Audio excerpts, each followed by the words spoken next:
день. Совсем недавно школа номер 30 имени Валерия Ильича Кузьмина отметила свой 45-летний юбилей. Педагоги данной школы Бубякина Екатерина Иннокентьевна, Халабышева Евгения Владимировна и Савинова Лена Фроловна написали большую юбилейную статью.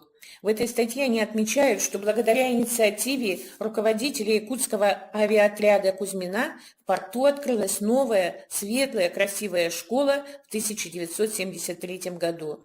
В 1998 году школе было присвоено имя командира Якутского объединенного авиационного отряда Якутского управления гражданской авиации, героя социалистического труда, почетного гражданина города Якутска, первого летчика из народов якутов, заслуженного пилота СССР Валерия Ильича Кузьмина. Прошло 45 лет, и за эти годы школа стала любимой и родной для тысячи ребят. 55 учащихся окончили школу с золотыми и 83 серебряными медалями. Педагоги пишут, что они гордятся выпускниками. Многие связали свою судьбу с авиацией, и таких выпускников очень много.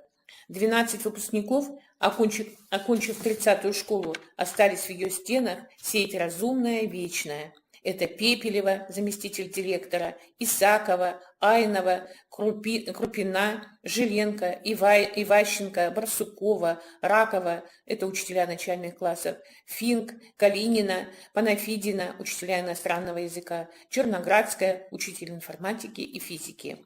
Ученики 30-й школы успешно принимают участие в олимпиадах по многим предметам и занимают призовые места. 45 лет – это солидная дата. За плечами много побед и достижений, переживаний, позитивных моментов. Мы желаем родной, любимой школе, пишут педагоги, процветания, личностного и творческого роста, целеустремленности, энтузиазма, педагогической деятельности, бесконечной любви к своему призванию, успехов и признания. Мы присоединяемся к этим словам и поздравляем еще раз с юбилеем школу номер 30.